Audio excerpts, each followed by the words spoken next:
coordinateur Pastef di Sartor ñu leen santaat di leen gërëmaat ñëw fàttali li nga xamante ne nii moom mooy thème du jour ñu leen di fàttali li nga xamante ne nii moom mooy le thème du jour mooy la reconstruction participative Pastef enjeu et massification autour de Ousmane Sonko et du projet parce que tey jii suñu projet warul nekk keneen ku dul Ousmane Sonko le projet de notre projet aujourd'hui c'est Ousmane Sonko ci loolu noonu ñu ciy jaaree di jox parole ki nga xamante nii moom mooy ki nga xam moo war a def waxtaan wi tey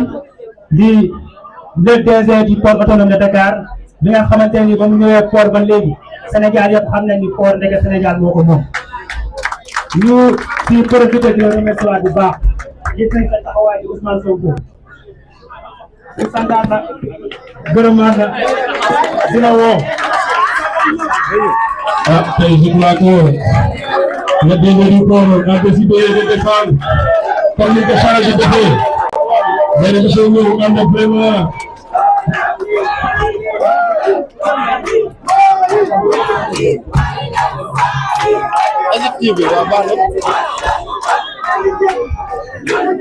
asalaamaaleykum may leen mu tuuti xam ngeen man balaa ma leen di nuyu man Ousmane Sonko moo ma ñor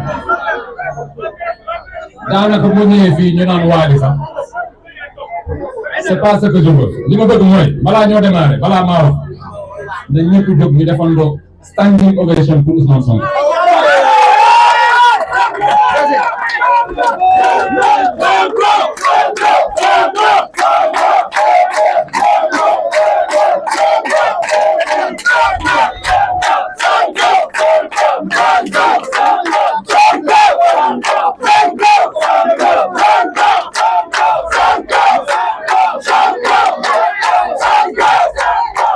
Merci beaucoup. Léegi bu ngeen toogaatee dañuy def une petite minute de silence pour képp ku dul Ousmane Sonko toog leen on fait une minute de silence standing ovation may leen silence xaal pour képp ku dul Ousmane Sonko.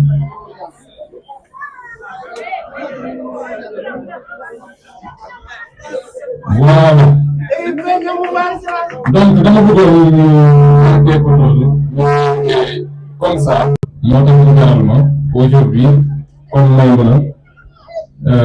dans bi ça a été tiré par les choses mais mbir mi jar na ko maa ngi wax sax kenn ne même li ñuy def nii wutuñu ci ñu remercier wala yooyu li ñuy def nii dëkk bi lañ koy defal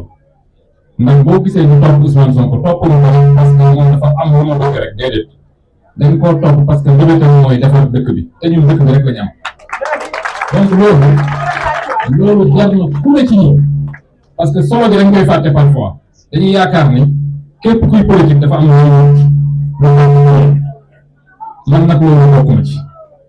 ndax bu dee sant yàlla rek ñun defe naa sant nañu yàlla bu baax bu dee politique ak bu dul politique sant nañu yàlla donc man amul lenn loo xam ne politique moo ma ko jox ba fii may wax ak yéen politique sax daanaka mën na laa wàññiwaat parce que dañoo bokk ci ay problème yoo xam ne boo nekkutoon ci politique mooy gën ndax rester un démocrate nekk impôt di liggéey je pense que loolu moo gën nga nekk dans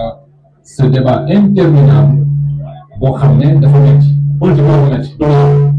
mais on se bat parce que dañoo gëm ni ce pays a besoin de nous loolu moo tax ñuy xeex alors balaa maa sori damay ñëw yéen ñi nekk fii yëpp parce que moi je considère que la politique c'est la loi du nombre donc avant may ñëw kilifa yi damay njëkk ñëw ñi nga xam ne xëy na xaw ma seen mais li ma bokk ak yéen bëgg da ngeen a bëgg réew da ngeen a bëgg Ousmane Sonko loolu tax na ma jiital leen ci nuyoo bi après ñu ñëw nuyu nag les honorables ñi nga xam ne fii je pense que ñoom ñoo fi ëpp d'ailleurs les représentants du peuple d'abord Mamadou Bousso nga xam ne c'est le deuxième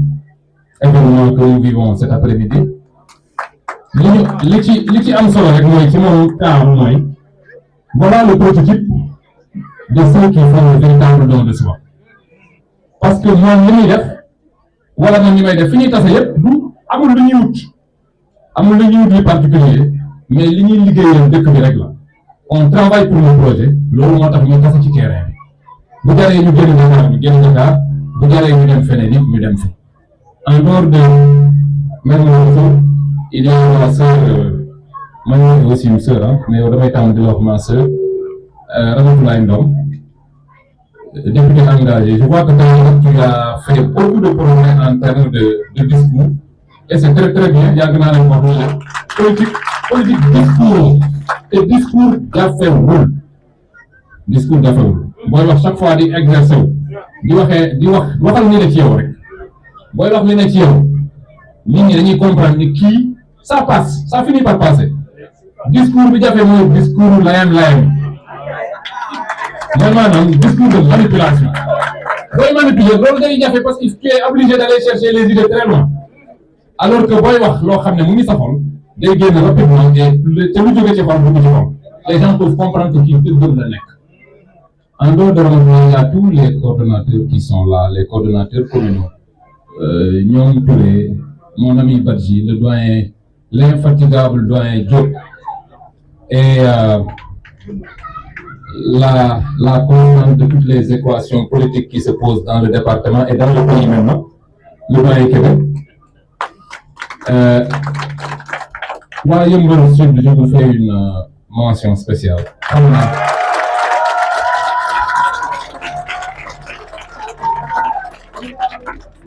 xam naa bu baax la ngeen fi nekkee du ma ci sori mais li ma leen di wax rek lenn la gis nga dëgg déglu la rek moom sooda moom gis nga dëgg ci lu ne mooy mujj boo nekkee ci dëgg nit ñi la ci jaay doole wala mu ne def naka sa lu moom desal ci sa dëgg rek bés dina ñëw yàlla atte leen loolu nekkee leen ko fi ci ndam ngeen di mujj alors bu ma paree ci waa ñoom dañuy ci le thème très rapidement li ma ci wax mooy massification autour d'Ousmane Sonko seen thème bi dafa contextuel Babacar borom schéma yi je t'ai pas salué là ça fait longtemps que tu ne schématises plus voilà, c'est le moyen qui a récupéré les schémas. Alors, donc je disais que le thème il est très contextuel. Parce que dans une massification autour de Ousmane Sonko, la famille est dans le contexte politique actuel. Avec les Ousmane Sonko, Sonko n'est pas ci li nga xam ne mooy di am solo mooy toppatoo suñu parti nag mooy cette massification la massification au plan individuel na ku ne am taxawaayu Ousmane Sonko foo toll di wax ak sénégalais ci projet bi di leen wax dëgg c'est important te loolu dafa laaj effort jéem a xam lan mooy projet bi lan lañ fi def tey je pense que j'aurais dû inspirer le thème et maintenant peut-être qu'on le fera à Keur Massar la prochaine fois maanaam ñu jël toutes les réalisations depuis le 2 avril 2024 ñu wax li nga xam ne ci ñaari at yi moom lañ fi jot a def loolu il faut que yéen ngeen xam ko di ko wax sénégalais yi parce que am solo la loo xam ne def nañ ko en 2 ans ce pays est indépendant depuis 66 ans ñun ci 66 ans yi suñu responsabilité ñaari at rek la am na lu ñu fi def lu bëree en 2 ans malgré le contexte difficile ñu wàññi nañ les prix des denrées de première nécessité loolu Macky Sall xalaatu ko mais malgré les difficultés nous sommes en train de faire des efforts parce qu'il y a une vision derrière et il y a cet instinct patriotique qui gouverne l'ensemble de l'action du gouvernement du Sénégal donc ku ne dafa war a jàpp ni affaire massification yow sa affaire bopp la d'abord convaincre les gens les cartes sont en train d'arriver dañu wax ni on veut 1 million de nouveaux adhérents loolu Pastef rek moo ko ñemee ci Sénégal ñun rek ñoo fi mën a wax ni on peut avoir 1 million d'adhérents parce que nous avons le parti qui est le mieux implanté Pastef foo dem fekk leen faut dem fekk fa des patriotes. Donc nous avons l'orientation nécessaire. On a une machine de guerre. su ma wax guerre nag xam naa mais les adversaires dinañ ko dagg jéem koo teg mais c'est une machine de guerre, c'est une machine électorale contre laquelle personne au Sénégal ne peut résister. Parce que dafa nekk fu ne ba pare patriotes yi nekk des gens qui sont extrêmement engagés. dañuy wax radicalité mais les gens disent que man dama nekk ci aile dure mais les pastéfiens, le pastéfien, le bon pastéfien, le bon patriote, c'est quelqu'un qui est forcément radical. Parce que bu ñu nekkutoon des radicaux Macky Sall bale nañu bu yàgg parce que yeneen parti ñeneen ñu mu sonn c'était pas des radicaux. Il s'est attaqué d'abord à une fois du PDS. C'est pas des radicaux. Les libéraux mu bëgg leen sànni. Après il s'est attaqué à Taxawu Sénégal, Khalifa Sall. C'est pas des radicaux. Je n'ai rien contre Khalifa Sall. D'ailleurs, moi, j'étais au Parti socialiste. Je le connais très bien. Je connais ses valeurs. C'était pas des radicaux. Bon, pareil, son troisième combat, c'était contre Pastef. Vous n'avez pas Pastef, vous le dites, ni ndeke, la ilaha illallah.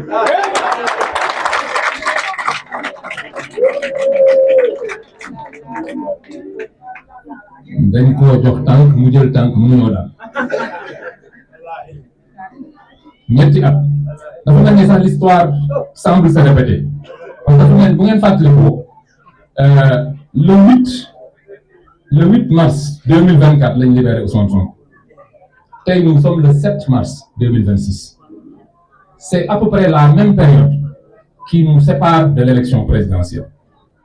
donc Macky dafa ñëw songuñu. Et pendant 3 ans, ça a été extrêmement difficile. Mais nous sommes sortis vainqueurs.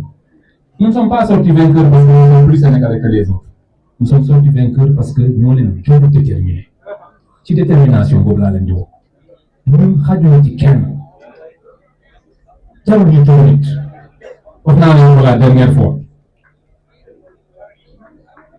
ñun li ñu war a def mooy liggéey suñu parti rek téye ko. Parce qu'on a le meilleur argument politique. Politique c'est des arguments. du ay wax du taxaw fii naan non maa ngi def lii non la politique c'est tout sauf de la manipulation c'est la réalité du terrain. Aujourd'hui la réalité du terrain est telle que koo fi laaj ku ne bu amee une once de dignité bu wax dëgg dina la wax ne la fi mu nekk nii ci Sénégal Ousmane Sonko politiquement moo fi mel ñëpp loolu nag yàllaa ko defal lu càggat ni moo gën ñeneen ñi mais yàlla moo décidé ni pour cette génération de Sénégalais là depuis 2014 ñu yëgal nit ki yéegal ko ci kaw donc kooku bu ñu ko amee ñun war nañu mën a noppalu nañu bàyyi les petits calculs nañu bàyyi wax yu sew les gens font ce qu'il faut na ku nekk comme je l'ai dit la dernière fois na ko def lu ko neex mais 2029 du ay wax du ay dajaloo du manipulation du manœuvre. Ce sera une élection, c'est-à-dire des luttes concrètes. Dañuy ñëw dem campagne pare campagne nit ñi dem voter Sénégalais yi dem voter c'est ça le plus important. loolu nag li koy liggéey mooy massification bi autour de Ousmane Sonko ñuy liggéey di wax ak Sénégalais yi di leen wax lan mooy suñu projet dëggu gi ne ci ñun la vision qui est là les avancées ak suñu croyance ñun li nga xam ne moom la ñu gëm. ndax au-delà de Ousmane Sonko ce pays mérite de changer waruñu fee mënoon dëkk dund ci dëkk te defuloo comme objectif jéem a soppi dëkk bi dans le bon sens ñun day bu ñu sonnee tey loolu rek a tax ndax bu doon suñu situation bopp defe naa duñ ci sonn nii mais buñ ci sonnee Ousmane Sonko bu ci sonnee nii c'est parce que véritablement nous voulons que ce pays-là change. Donc patriotes yi dama leen di appeler waat à cela xam leen comme on dit en français il faut que vous sachiez qui vous êtes mooy vous êtes dans le meilleur parti politique actuellement au Sénégal ba pare ngeen yor le meilleur homme politique celui qui a la vision qui peut réellement changer la donne au Sénégal muy Ousmane Sonko. ñaar yooyu boo ko yoree bul garanteete kenn daa mel ni nga bokk ko nekk koo xam ne mais yaa ko long large ko mën ko fuuf mais kooku buy coow ci koñ bi da nga koy romb rek bàyyi ko ba keroog mu lay laal yow parce que du la laal day coow rek. Donc je vous appelle à cela nañu continuer à nous massifier ñun ñii loolu moo ñu jaral chaque week-end on est sur le terrain ñu jéem a liggéey ndax depuis 66 ans ce pays est indépendant et ce pays la tarde à décoller loolu foog Sénégalais xam ko les gens l'opposition ñun ñoo fi nekkoon ces gens-là ont géré pendant combien de temps bu ñu jëlee exemple waxuma ñeneen ñi nañ jël exemple APR kese c'est-à-dire ngeen jël une dette maanaam lépp xaalis ba pare ngeen am l'outrecuidance de continuer à participer au débat politique di coow di am ay leçons yu ngeen joxe bu doon beneen dëkk la mais dañuy noppi mais gars yi daanaka ils n'ont pas de valeur man de ma bokkoon APR ñu ñàkk pouvoir bi dinaa def lépp lu dul di jéem naan damay wax dans le débat politique le débat économique boo kii ñuy fël di ne way dañuy am lu ñuy expliquer alors qu'ils avaient organisé un système de fraude consistant à cacher une partie de l'endettement. Loolu indi ñun bi ñu yegsee on s'était totalement trompé sur liñ doon teg. Le projet était basé sur un taux d'endettement par rapport au PIB d'à peu près 74-75%, mais ndeke gars yi ñoom ñu ngi 119 romb ko di dem. Pareil ci aussi sur la question de la justice. Il y a eu un incident à l'université moom un mort nga gis waa affaire de mais takk rajo yi di wax ñoom seen temps ñaata mort ñoo fi am et la différence foofu naa ñun c'était une opération policière ñoom c'était un plan bien réfléchi de répression dañuy wax ni réprimer ñu ba seen xol seen 80 personnes ñoom sax y avait des enlèvements j'ai dit l'autre jour que man mii sax dama ragaloon ñu enlèvement parce que benn période nag kenn xamatul si ces gens ont été capables de faire enlever des gendarmes et des militaires ak xam nga gendarme ak militaire dañuy am un entraînement particulier ñun ñooy bu ñu jógee ci ñun suñu jëm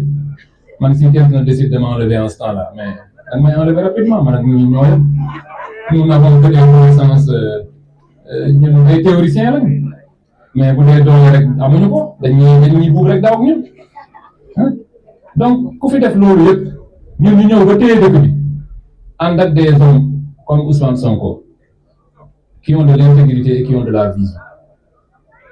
dama ciy delluwaat vraiment nous avons tous les arguments nañu ñaan yàlla rek nañu yàlla may ñu fekkee ñun ñëpp 2029 Ousmane Sonko fekke ko ay adversaire nit fekke ko tegu ci kenn dellu ginnaaw ku jóg fi mu ne nii def Ousmane Sonko adversaire na nga ko def ko adversaire ba 2029 amul nag ñu seen 2029 nga dox ba seen stade bi seen géew gi naan non bareetuma wala sama tànk day metti non nañ leen dem fi mu ne nii bëgg bëri bañ bëri te comme ñoo ko waxee Ousmane Sonko bu bëri ndox kenn sa nga def dañuy dugal ndox bëri ci géew bi mu dugal leen dajale leen mu doyul dara yenu leen bu ñu motee bi sa dana ñëw c'est des poids plumes kenn amu ci poids man mii sama la poids donc Ousmane Sonko mën na cee yenu 10 daf ci yenu 10 sànni leen gannaaw bu dee stade bi lañ nekk bu dee kii la ñu ci arène nationale bi lañ nekk maanaam fa mu leen di sànni duñu ci ginnaaw géew bi lañu nekk ci ñaay bi lañ leen di sànni seeni mbokk ñi nax fi mu ne nii dem jéemi leen foofu fori leen noonu lay demee en 2029 alors donc sama mbokk yi Pastef yi dama leen di réitérer ni c'est un plaisir pour moi de me retrouver ici avec vous lii rek mooy politique bi nañu dajaloo waxante dëgg fii amu fi lenn lu ñuy nëbbu wala lu ñuy wax leneen li may wax ay jullit surtout sax ci wàllu bu ñu taxawee nañu waxante dëgg rek ngay wax te dëgg nag comme j'ai dit tout à l'heure ñi fi nekk au niveau de Yeumbeul ak fu ne ci Sénégal dëkk bii ak beneen dëkk nekkal ci dëkk rek nga bàyyi ñeneen ñi ñuy dund seen dund yéefar moom mënta ñëw am ndam ci nit koo xam ne ci dëgg rek lay sax donc nañ dundee noonu j'espère qu'on va poursuivre un peu parce qu'on a un autre programme dinañu poursuivre un peu à délivrer le même message c'est le message de toog leen ci wetu Ousmane Sonko xaar bés bu rafet nañ toog rek xaar ñun on a le meilleur rôle fi mu nekk nii ci politique on a le meilleur rôle ñeneen ñi dañuy tiit am na ñoo xam ne sax fi mu ne nii amuñu njiit bu ñu teg ci kanam ñu ngi koy wër nous on a déjà Ousmane Sonko nous sommes en avance nañu régler suñuy carte nañ continuer nos cotisations nañ continuer notre massification je ne vais pas parler des petits sujets parce que sujets yi may aborder man c'est des sujets nationaux c'est des sujets yoo xam ne day jëmale dëkk bi kanam les petits sujets man neewuma ci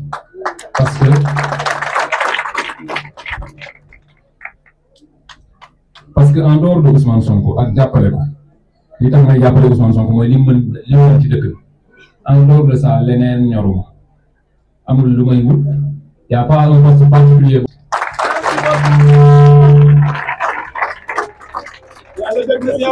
Merci beaucoup DG.